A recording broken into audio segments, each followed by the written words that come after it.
మీ business ఏదైనా మీ ఊర్లో promotion చేయాలంటే అది సుమన్ టీవీతోనే సాధ్యం. ఇప్పుడే సంప్రదించండి. ఈరోజు మా నాయకుడు శ్రీ పవన్ కళ్యాణ్ గారు మా జనసేనాని ఏ విధంగా 10 సంవత్సరాలు అవమానాలు అపజయాలు ఎదుర్కొని ఆయన నిలబడి అన్నిటికీ ఆటుపోట్లు ఎదుర్కొని అన్నిటికీ ఎదురొడ్డి నిలబడి ఈరోజు ఈ యొక్క గొప్ప విజయానికి కారణమైనాడు.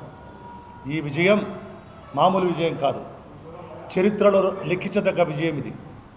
93% స్ట్రైక్ రేట్ ఒక కూటమి సాధించిందంటే అది జనసేన, తెలుగుదేశం అలాగే బీజేపీ మామూలు విషయం కాదు. అలాగే ఈ మా జనసేన పార్టీ 100% స్ట్రైక్ రేట్తో 21కి 21 2 ఎంపీల స్థానాలకి 2 ఎంపీలు కూడా సాధించామంటే అది మా నాయకుడి యొక్క లక్ష్యాలు, సిద్ధాంతాలు, ఆయన యొక్క నాయకత్వ పటిమ, ఆయన పైన ఉన్నటువంటి ప్రజలు పెట్టిన నమ్మకానికి, అలాగే బీజేపీ పెట్టిన నమ్మకానికి, తెలుగుదేశం పార్టీ పెట్టిన నమ్మకానికి అవి ప్రతీకలు. అందుకే ఇవాళ ఈ గొప్ప విజయానికంతా కూడా మూల కారణం శ్రీ పవన్ కళ్యాణ్ అని ప్రజలు, అన్ని పార్టీలు దేశమంతా ఎలుగెత్తి చాటుతున్నాయి. అది మాకెంతో గర్వకారణం. జన సైనికులుగా, జనసేన కార్యకర్తలుగా మాకు గుండెలు నిండేటువంటి గొప్ప ఆనందకరమైనటువంటి విషయం అది. మాకు ఎంతో గర్వకారణమైన విషయం అది.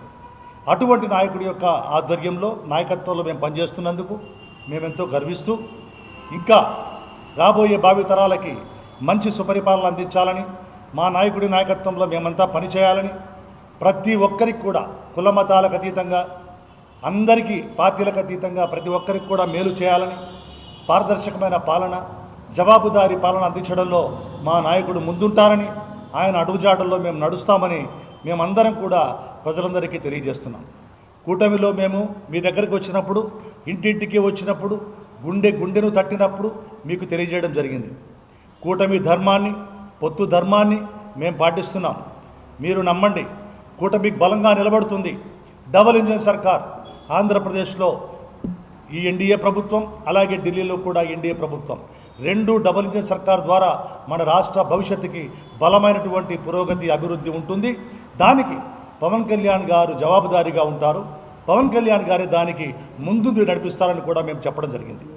మీరందరూ కూడా మమ్మల్ని నమ్మి జనసేన పార్టీని, అలాగే జనసేన పార్టీ సిద్ధాంతాలని, మా నాయకుడి యొక్క విశ్వసనీయతను నమ్మి, కడప అసెంబ్లీ ప్రజలందరూ కూడా మమ్మల్ని నమ్మి, తెలుగుదేశంకి వస్తే సైకిల్కి ఏమన్నాం, అలాగే జనసేనకు వస్తే గాజు గ్లాస్కి ఏమని ప్రతి ఒక్కరిని కూడా మేము అభ్యర్థించడం జరిగింది. ఆ సందర్భంగా కూటమి ధర్మంలో భాగంగా ఈ యొక్క సీటుని తెలుగుదేశం పార్టీకి ఇవ్వడం వల్ల ఖచ్చితంగా జనసేన పార్టీ 100కి 100% జనసేన ఓటు బ్యాంక్ అంతా కూడా తెలుగుదేశం పార్టీకి కూటమి ధర్మంగా పూర్తిగా ట్రాన్స్ఫర్ చేయడం జరిగింది. ఈ యొక్క కూటమి అభ్యర్థి రెడ్డప్ప గారి మాధవ్ యొక్క విజయంలో జనసేన పార్టీ యొక్క పాత్ర కూడా ఎంతో చాలా ప్రముఖమైనదని, అందుకు మీరందరూ ఇచ్చిన సహకారం మరువలేనిదని, మీ అందరి ఆశీస్సులకి, దీవెనలకి మరొక్కసారి కృతజ్ఞతలు తెలియజేస్తున్నామని జనసేన పార్టీ తరఫున, మా నాయకుడు పవన్ కళ్యాణ్ గారి తరఫున మీకు తెలియజేస్తున్నాం. మీరు శాసనసభ సంప్రదాయాలను తుంగలో తొక్కి తిలోదకాలిచ్చి మీరు పారిపోవడం మీ పిరికితనాన్ని సూచిస్తోంది. మీరు ఓడిపోవడం ప్రజాస్వామ్యంలో, రాజకీయాల్లో మామూలే. గెలుపోవటములు సహజం. నిలబడండి. మా నాయకుడు చెప్పినట్టుగా, స్పీకర్ గారు పిలిపించినట్టుగా, అలాగే ప్రతి ఒక్కరూ మిమ్మల్ని పిలిపించినట్టుగా మీరు శాసనసభకు రండి. ప్రజల పక్షాన గొంతుకు విప్పండి. ప్రజల సమస్యల గురించి మాట్లాడండి. డిబేట్ జరపండి. కొత్త నిర్ణయాలకి, మంచి చట్టాలను తీసుకురావడానికి మీ పాత్ర మీరు పోషించకుండా మీరు పారిపోయి వెన్ను చూపి, మీరు ఇన్ని రోజులు కూడా జగన్మోహన్ రెడ్డి అంటే ఒక ధీరోదాత్తుడు, సోనియా గాంధీని ఎదిరించిన వీరుడు, మాట తప్పని, మడమ తిప్పని వీరాది వీరుడని ప్రజలందరూ అనుకుంటా ఉన్నారు.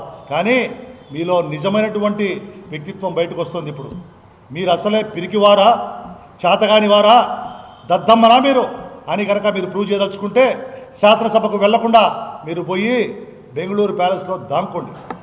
మీకు కనుక ఏమాత్రం ప్రజలపైన ఒక అక్కర ఉన్న, ప్రజల సమస్యల పట్ల మీకు విజ్ఞత, ఆ యొక్క జవాబుదారితనం ఉన్న శాసనసభలకు వచ్చి మీ గొంతు విప్పి ప్రజల పక్షాన ఒక ప్రతిపక్షంగా, ప్రతిపక్ష హోదా మీకు లేకపోయినా ప్రతిపక్ష పాత్ర పోషిస్తూ మీరు ప్రజల పక్షాన పోరాడాలని మిమ్మల్ని మేము అభ్యర్థిస్తున్నాం, పిలుపునిస్తున్నాం.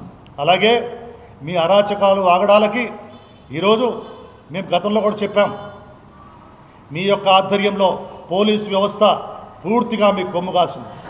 వైసీపీ కార్యకర్తలుగా పోలీస్ వ్యవస్థ పనిచేసింది. దాంట్లో కొంతమంది సీఏలందరూ కూడా మీ కార్యకర్తలుగా పనిచేశారు.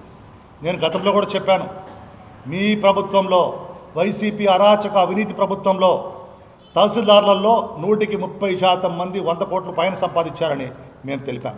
అలాగే సిఐలలో కూడా 130 మంది సిఐలు 100 కోట్లు దాటి అక్రమ సంపాదన చేశారని, అవినీతి మార్గాలలో సంపాదించారని, బినామీ పేర్లతో వాళ్ళందరూ కూడా డబ్బులు ఆస్తులు పెట్టుకున్నారని మేము తెలపడం జరిగింది. వీళ్ళందరికీ కూడా చట్ట ప్రకారం వీళ్ళపైన తగు న్యాయపరమైనటువంటి విచారణలు ఉంటాయి. ఖచ్చితంగా ఈ ప్రభుత్వం, ఎన్డీఏ ప్రభుత్వం విచారణ జరిపి వారు కనుక దోషులుగా తేలితే చట్టబద్ధమైనటువంటి శిక్షలు కూడా వాళ్లకు జరిపించే దిశగా ఈ ఎన్డీఏ ప్రభుత్వం ముందుకెళ్తుంది.